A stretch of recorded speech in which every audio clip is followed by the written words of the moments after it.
Que vayan buscando la carta a los Efesios, pero primeramente vamos a hacer una oración para que en este momento sea Dios hablando a nuestras vidas y no el hombre. Vamos a orar. Bendito Dios, oh Señor, grande y poderoso y temible es tú, Señor. Tú eres el Dios que ha creado todo lo que nuestros ojos pueden ver, y lo que no podemos ver, Señor, tú lo has creado. Sin duda, Señor, así como lo dice la Escritura, Señor, que tú has creado todo. Oh Señor, venimos ante ti en el nombre de Jesús, Señor, y te pedimos perdón, oh Dios, por nuestros pecados, porque sabemos, Señor, y reconocemos que hemos pecado en este día, Señor, y seguiremos pecando hasta que moramos. Oh Señor, pero te pedimos que nos ayudes, oh Dios, Señor, para vivir, para poder hacer siempre tu voluntad y no nuestra voluntad, Señor, porque a veces nos equivocamos y sabemos, Señor, que cometemos muchos errores, Señor, y todo eso trae consecuencias. Pero nosotros, Señor, debemos de depender de ti solamente y no de nosotros. Pero, Señor, enséñanos, oh Dios, a poner nuestra confianza en ti en todo momento. Y aún, Señor, cuando sepamos, oh Dios, que lo que nos has dado en este día, Señor, la salud, la vida, los alimentos, Señor, todo proviene de ti. Y te damos las gracias, oh Dios, porque nos has cuidado, nos has guardado, y porque, Señor, tú nos has permitido venir a este lugar para reunirnos en tu nombre. Oh Señor, gracias, porque es una gran bendición, Señor, aunque a veces, Señor, te soy sincero, mi carne no quería estar aquí, Señor, por cosas, Señor, que pasan en la vida cotidiana, Señor. Pero cuando clamamos a ti, oh Dios, tú nos fortaleces y, Señor, tú eres quien pone en nosotros el querer como el hacer, y, Señor, se va a hacer tu voluntad. Y tu perfecta voluntad, Señor, es que nosotros, tus santos, tus escogidos, tus hijos, nos reunamos para que podamos nosotros juntamente, oh Dios, alabarte, leer tu palabra y escucharla y predicarla, Señor, y aprender de ella. Señor, gracias, porque esos momentos, Señor, es lo que debemos de anhelar más que otras cosas, Señor, de este mundo. Nuestra carne, Señor, anhela las cosas, Señor, que hay en este mundo, Señor, como las fiestas, los banquetes, Señor, quizás ir a restaurantes y disfrutar de una buena comida, Señor, costosa.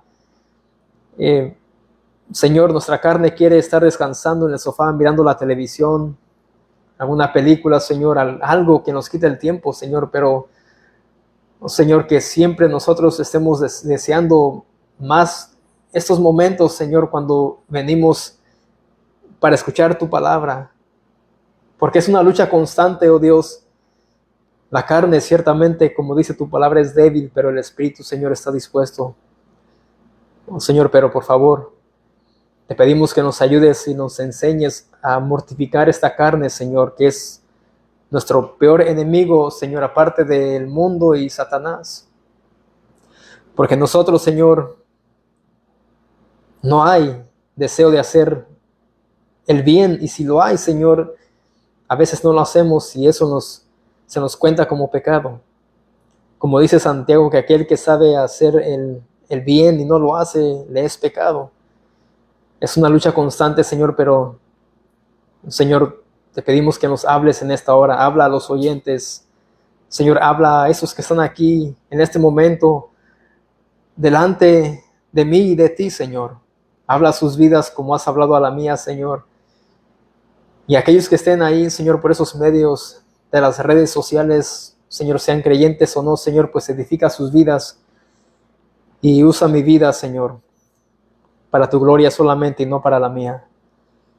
Oh, Señor, que yo pueda hablar tu palabra, Señor, y enseñarla fielmente. Yo sé que me voy a equivocar, pero que, Señor, que no sea a propósito, sino que si me equivoco, Señor, eso será evidencia de que soy tan imperfecto, Señor. Pero te pido que me ayudes, oh Dios. No me dejes solo, Espíritu Santo. Señor, te alabamos y exaltamos tu nombre en esta hora. Te lo pedimos, Señor, en Cristo Jesús. Amén. Vayamos ahí a la carta de Efesios. Vayamos al capítulo 6. Y hoy será el último estudio sobre la armadura de Dios. Y la semana pasada estuvimos hablando de qué recuerdan. ¿Alguien recuerda de qué hablamos? Del yelmo de la salvación, donde Pablo les exhorta a los hermanos de Éfeso que ellos deben de tomar el yelmo de la salvación o vestirse con esa parte de la armadura. Pero la segunda parte del versículo 17 dice ahí, y la espada del Espíritu, que es la palabra de Dios. Entonces hemos visto ya cuántas veces el apóstol Pablo exhorta a los creyentes a vestirse con toda la armadura de Dios porque es beneficiario para nosotros. Es algo demandante de parte de Dios porque eso es para nuestro bien espiritual. Y así es como nosotros podremos luchar contra la lucha espiritual, luchar contra nuestro propio pecado, nuestra carne, el mundo y Satanás. Los tres enemigos del creyente. Pero el primer y el más fuerte enemigo es nuestra carne. Porque en nosotros está el pecado. Pero el apóstol Pablo les dice, y tomad el yelmo de la salvación y la espada del Espíritu, que es la palabra de Dios. Y la espada del Espíritu es la única pieza de la armadura que sirve tanto para defensa como para atacar. De hecho, es una pieza que se usaba como defensa al mismo tiempo atacando. Cuando usemos esta espada como defensa será un buen ataque. Por eso no nos sirve de nada si la mantenemos guardada en el cinturón. Debemos nosotros que hacer algo con ella. Hablando en términos de un soldado romano, eso es lo que ellos hacían. Y el apóstol Pablo toma un ejemplo como de un soldado romano que peleaba contra su enemigo y él ciertamente tenía que llevar las otras piezas de la armadura, incluyendo ¿qué? La espada. Pero aquí Pablo entra y dice que es la palabra de Dios. Él aquí está hablando ahora en términos espirituales. No literalmente que vayamos nosotros a fajarnos con el cinto, una espada y tratar de pelear contra Satanás y los demonios, el mundo y nuestra propia carne. No, sino con la palabra de Dios. ¿Y cómo se describe esta pieza en cuanto al uso? No es una espada de hoja larga. Es más bien una especie de daga. Era una espada pequeña, no era tan grande, de hoja corta, que se usaba en aquellos días en el combate cuerpo a cuerpo. Así era como el soldado romano peleaba contra su enemigo. Era un combate cercano, no tan a larga distancia, sino estaban cerca ellos. Entonces, cuando el soldado romano iba él a defenderse y después a atacar, tenía que ser algo, digamos, que debía de él saber que le iba a dar a su enemigo, sin fallar. Pero en el caso del cristiano, Pablo simboliza esta espada con la palabra de Dios. Con la palabra de Dios. Ahora nosotros no usamos una espada literalmente, sino usamos la palabra de Dios para poder contraatacar el reino de las tinieblas, que es el reino de quién, de Satanás. al hablar la palabra de Dios. Ahora, en cuanto al arma principal que usa nuestro enemigo Satanás, ¿cuál es el arma de él? Es la mentira. Y no es con filosofías humanas ni con opiniones personales que nosotros vamos a poder luchar contra él, sino con la verdad de Dios, que es la palabra de Dios. Satanás usa la mentira ¿para qué? Para engañarnos. ¿Para qué más? Para desviarnos. Y nosotros debemos de usar la verdad de Dios en contra de sus mentiras. En Génesis 3:1 podemos ver que la serpiente antigua, también conocida como el mismo Satanás, le dijo. ¿A quién le dijo? Vamos ahí a Génesis 3:1.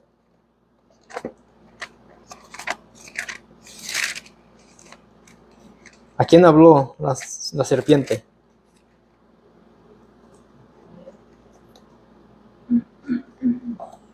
A la mujer. Génesis 3:1 dice, pero la serpiente era astuta. Ahí está cómo describe la palabra de Dios que la serpiente era astuta más que todos los animales del campo que Jehová Dios había hecho, la cual dijo a la mujer, con que Dios os ha dicho, no comáis de todo árbol del huerto. Satanás fue quien engañó a Eva en el huerto de Edén usando la mentira, y lo mismo trató de hacer con nuestro Señor Jesucristo. ¿En dónde? En el desierto. Vamos a Mateo capítulo 4, versículo 1 al 11.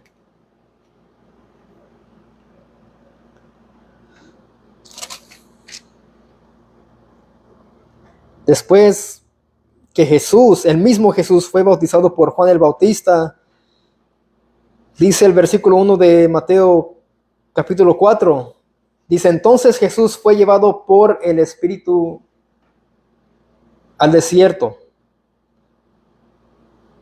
para ser tentado por el diablo. Ustedes dirán, ¿por qué es que el Espíritu Santo, por qué Dios permitió o por qué era el plan de que Jesucristo fuese llevado por el Espíritu al desierto para ser tentado por quién? Por el diablo. Y después de haber ayunado 40 días y 40 noches, tuvo hambre. Aquí habla de Jesús, que él tuvo hambre. ¿Por qué? Porque Jesús vino en forma de ¿qué? De humano, en forma de hombre. Era Dios mismo, pero él se encarnó. Y tuvo que ser tentado, tanto como tú y yo somos tentados, pero él es vencedor. Mas tú y yo no podemos vencer todas las tentaciones. Y dice, vino a él el tentador, otro nombre de Satanás. La serpiente, Satanás, el diablo, el tentador. ¿Y qué fue lo que le dijo? Y le dijo, si eres hijo de Dios, di que estas piedras se conviertan ¿en qué?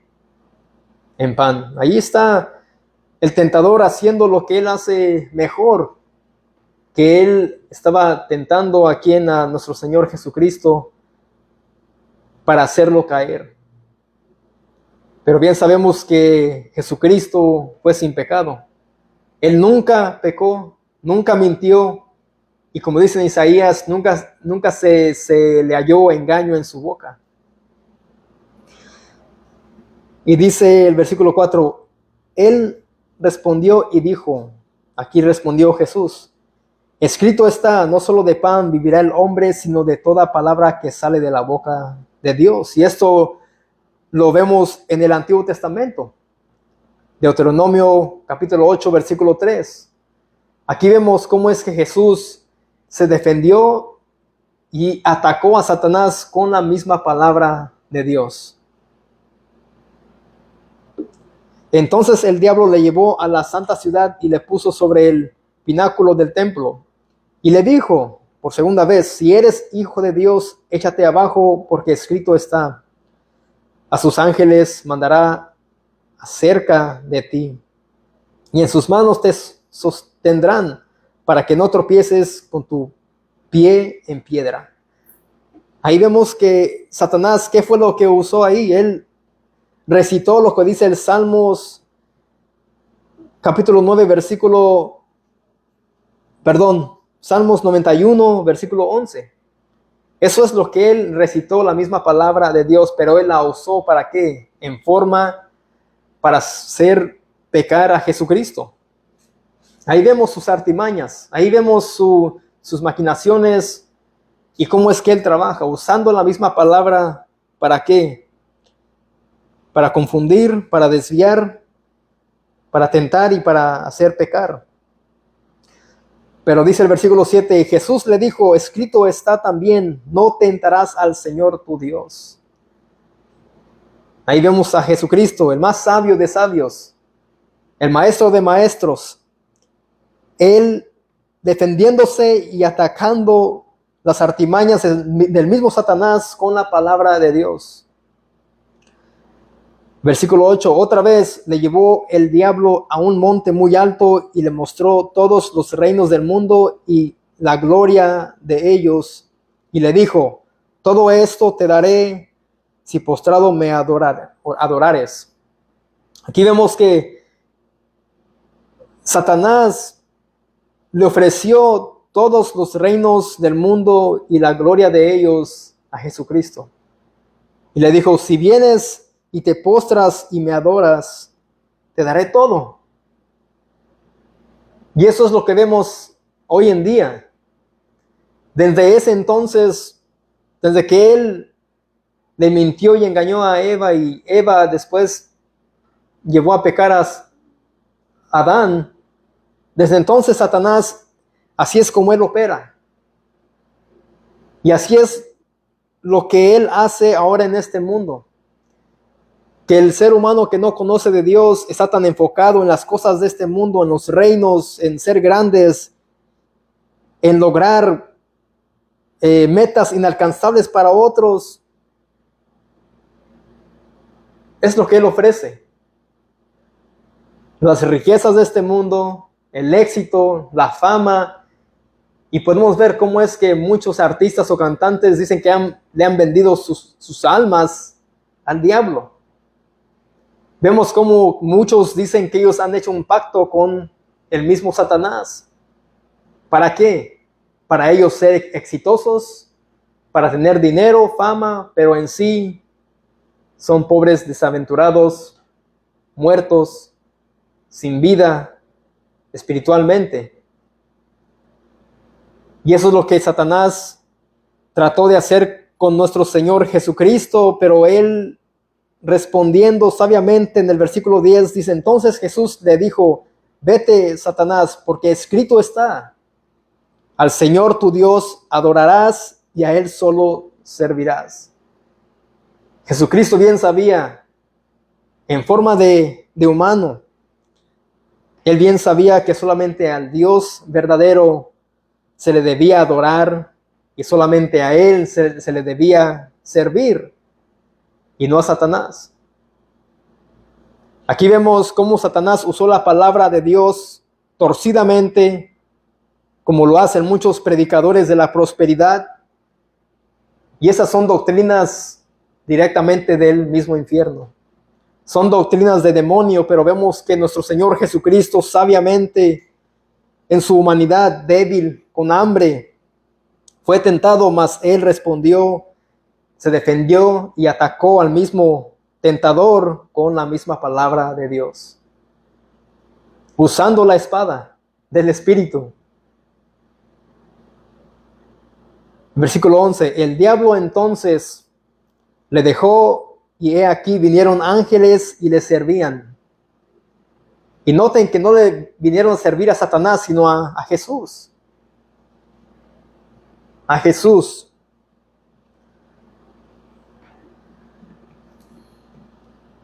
Esta tentación fue un ataque directo al Mesías. Y no era más que una perversa insinuación en contra de la veracidad de Dios. ¿Y qué es veracidad? Es verdad. Fue un ataque directamente a la verdad de Dios, tratando de él hacer pecar a nuestro Salvador, pero no lo logró. De igual manera, el cristiano debe defenderse cuando el diablo te diga, le fallaste a Dios, cometiendo pecado. Pero bien sabemos que tenemos abogado para con el Padre, ¿verdad? Que si pecamos, ¿qué es lo que dice la primera carta de Juan, capítulo 2, versículo 1?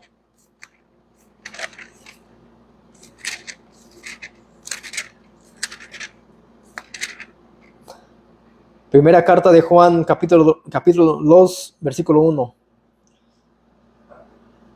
Dice, versículo 1. Y sobre el 2 en mi Biblia se titula Cristo nuestro abogado. Hijitos míos, estas cosas os escribo para que no pequéis. Y si alguno hubiere pecado, abogado tenemos para con el Padre a Jesucristo el justo. Aquí dice él que él escribe esto para que no pequen. Pero él aquí no está hablando de una perfección que ya no va a pecar el creyente, sino que después él dice, y si alguno hubiere pecado, sabiendo bien que los creyentes a quien esta carta iba dirigida, iban a seguir pecando, él dice, abogado tenemos para con el Padre a Jesucristo el justo. Y bien sabemos que nosotros vamos a seguir pecando día con día, sea por palabra, obra y omisión, como dicen los católicos romanos.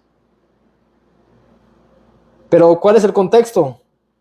Vamos allá al capítulo 1, versículo 8 al 10.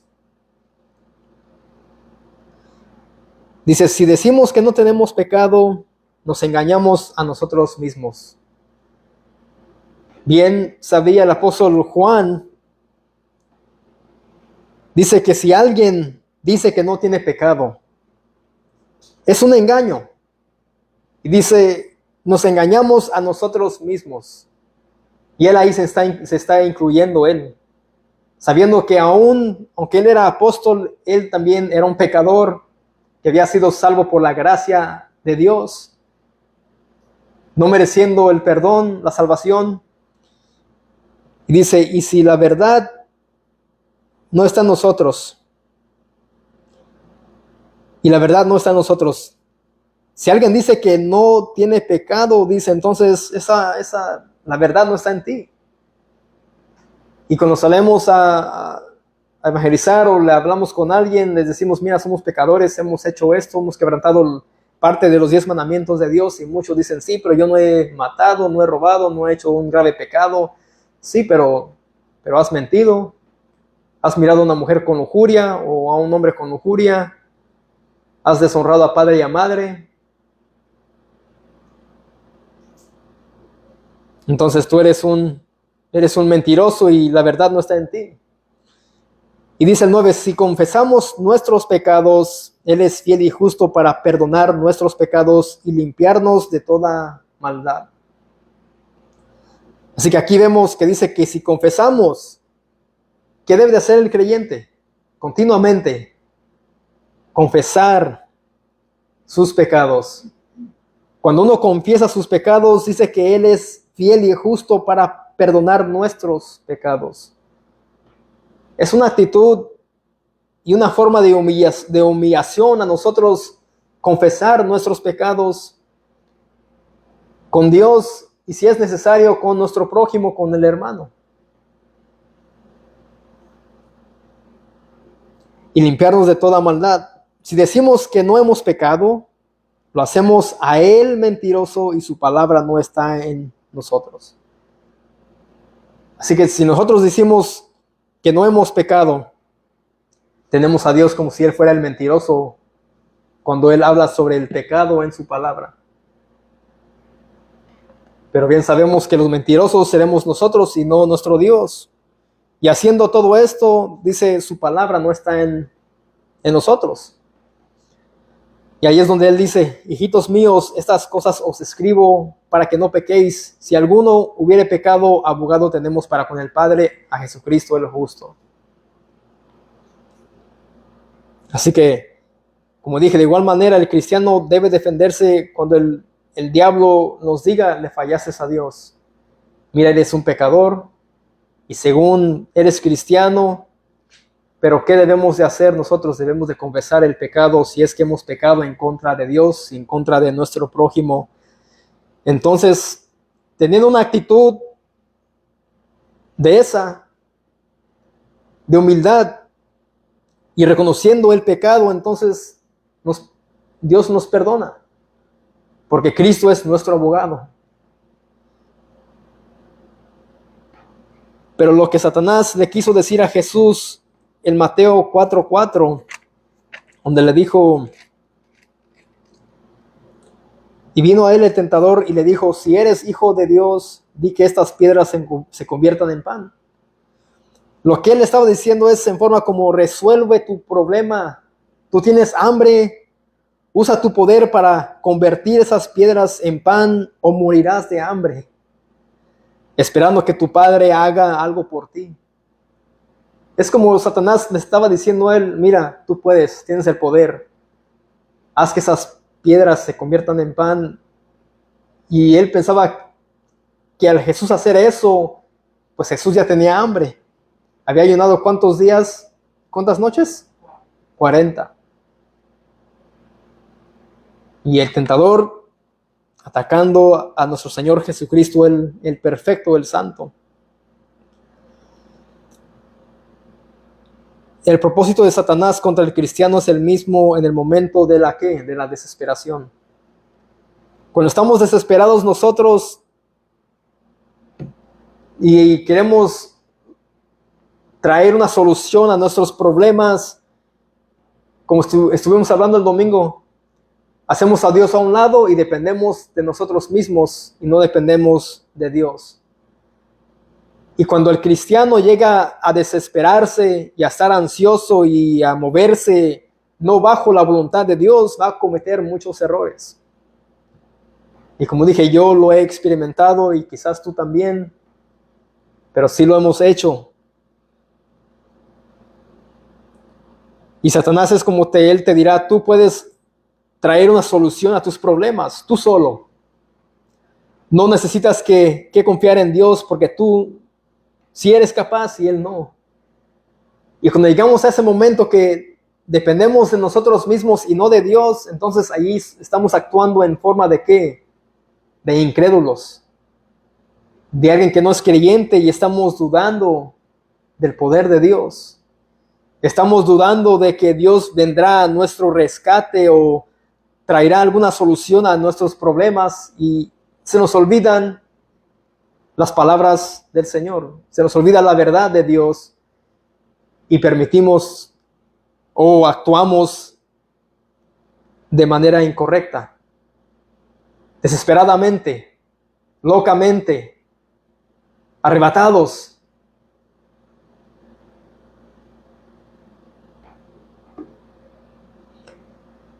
Pero el diablo también se sabe la palabra. Como vimos, él también usó la palabra de Dios para hacer pecar a nuestro Señor Jesucristo, pero lo que él hace es que siempre la usa fuera de contexto para confundir, para desviar y para engañar ¿a quién? ¿A todos? Al Hijo de Dios. Satanás no le importan los que andan en el mundo, los que no conocen de Dios, los que no son hijos de Dios, sino que Satanás, a quienes él viene a atacar con sus maquinaciones, con sus dardos de fuego, son a los hijos de Dios. Y es exactamente lo que intentó con nuestro Señor Jesucristo. Pero la espada nos capacitará a nosotros para poder nosotros permanecer en la mentira o en la verdad. En la verdad. Y por esa razón es que Pablo dice que tomemos la espada del Espíritu, que retengamos siempre la palabra de Dios Y si no la sabemos, entonces ¿cómo podremos nosotros defendernos y atacar a Satanás? Lo que Jesucristo hizo en Mateo 4 es que Él dio un ejemplo a seguir para nosotros, para memorizar la palabra y que esa palabra siempre esté en nosotros y sea nuestra arma, nuestra espada.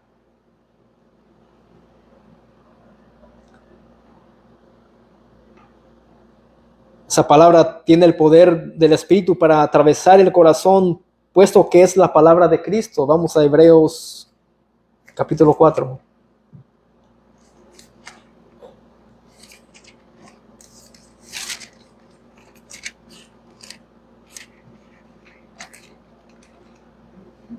Hebreos capítulo 4, versículo 12.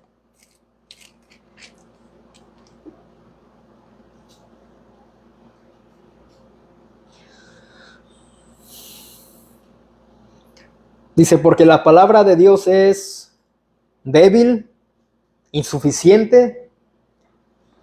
Dice, es viva y eficaz,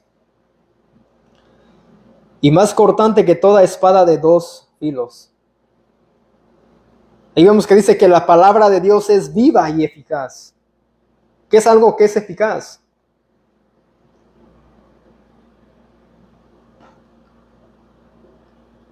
Algo que hace un efecto, que produce algo, que tiene poder. Dice, es viva y eficaz y más cortante, corta más que toda espada de dos filos. Así es la palabra de Dios. ¿Y qué más hace? Y penetra hasta partir el alma y el espíritu. Eso es lo que hace la palabra de Dios en forma figurativa. Dice que lo que hace es que penetra hasta partir el alma y el espíritu, las coyunturas y los tuétanos, y discierne, ¿qué más? Los pensamientos y las intenciones del corazón. Ahí vemos las funciones de la palabra de Dios, que funciona al igual o de hecho mejor que una espada de dos filos. Es mucho mejor, es mucho más poderosa que una espada que un soldado pueda traer. Hace más efecto y aún discierne los pensamientos y las intenciones del corazón. Eso es cuando tú lees la palabra de Dios y te habla sobre tu pecado, sobre los pensamientos. Bueno, todo eso es lo que hace la palabra. Te hace saber lo que está bien y lo que está mal. Pero este versículo contiene tanto contenido por algo que también nos enseña, es que la palabra puede llegar hasta donde nos resulta difícil de discernir. Es tan importante conocer la palabra de Dios para poder nosotros discernir lo que nuestra carne no puede discernir. ¿Discernir qué? La mentira de la verdad.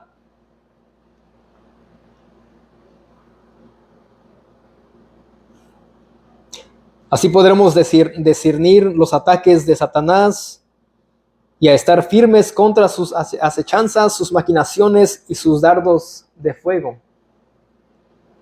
Debemos de conocer la palabra para poder nosotros discernir cuando algo viene de parte de Satanás o alguien es influenciado por Satanás y nos quiere hacer caer, pecar y equivocarnos y a pecar en contra de Dios o quizás en contra de nuestro prójimo.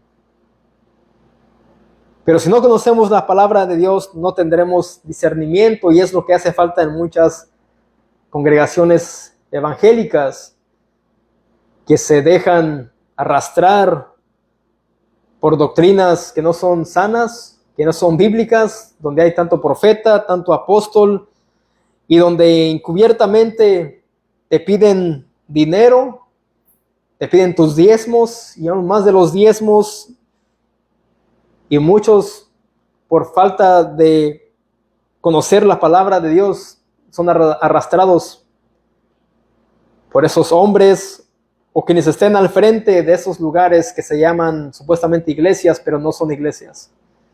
donde el evangelio queda excluido y el evangelio no es presentado como lo debe de ser.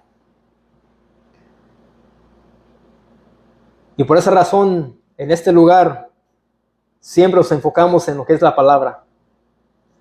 Y como siempre he dicho, no hay música, no hay instrumentos, no aplaudimos, no hacemos mucha bulla, pero mientras la palabra de Dios sea predicada y enseñada, espero que ustedes también tengan el discernimiento y ese sea el deseo de ustedes y el anhelo en conocer más a Dios, en conocer su palabra, en conocer quién es Dios, conocer sus atributos, su carácter y no otras cosas innecesarias que muchas congregaciones tienen.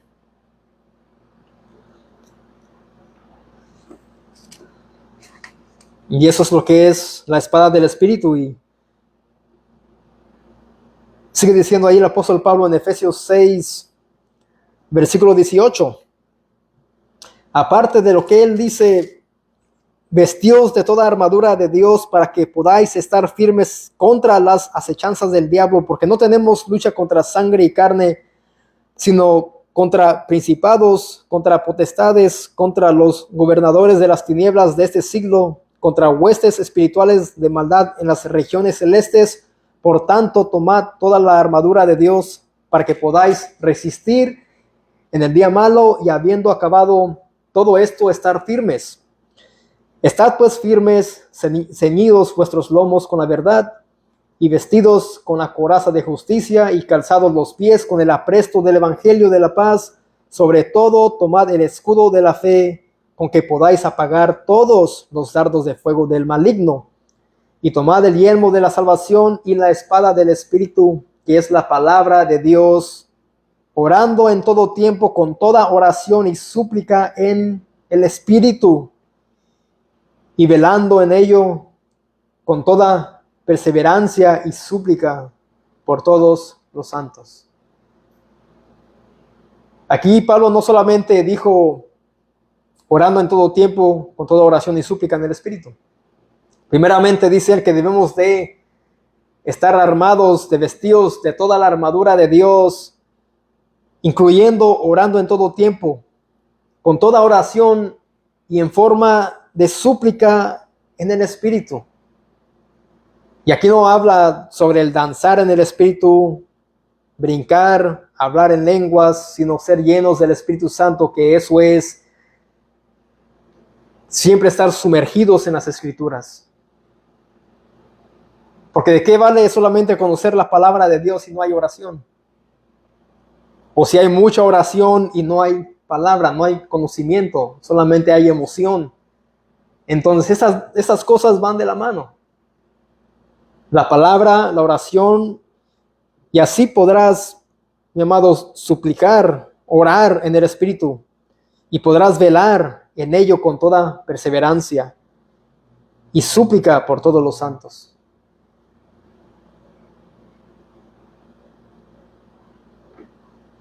Así que hemos concluido con el estudio sobre la armadura de Dios. Pero espero que eso sea de beneficio para ustedes y sea de gran bendición.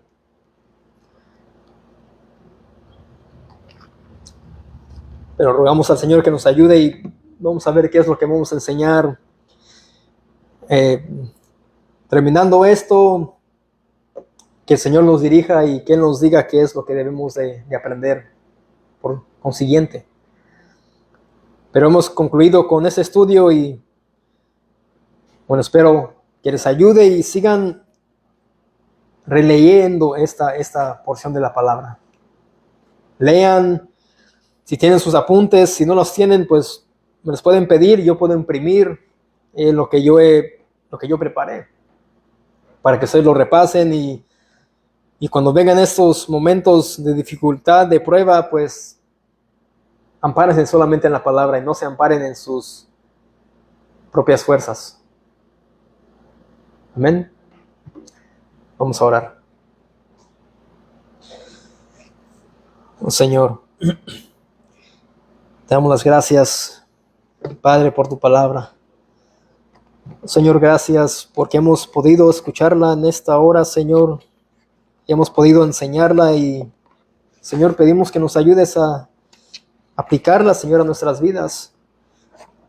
Es necesario, Señor, como creyentes, Señor, seremos atacados y el enemigo, Señor, querrá venir a derribarnos, Señor, a hacernos pecar, Señor, continuamente, pero, Señor, que podamos estar vestidos de toda la armadura que tú nos has dejado, Señor, para que podamos estar firmes y resistir en el día malo. Te pedimos, oh Dios, que nos ayudes y que tu palabra se nos quede, Señor, en nuestros corazones, y no solamente que entre por un oído y salga por el otro, sino que la pongamos por obra. Señor, te lo pedimos en Cristo Jesús. Amén. Bueno, paz de Cristo.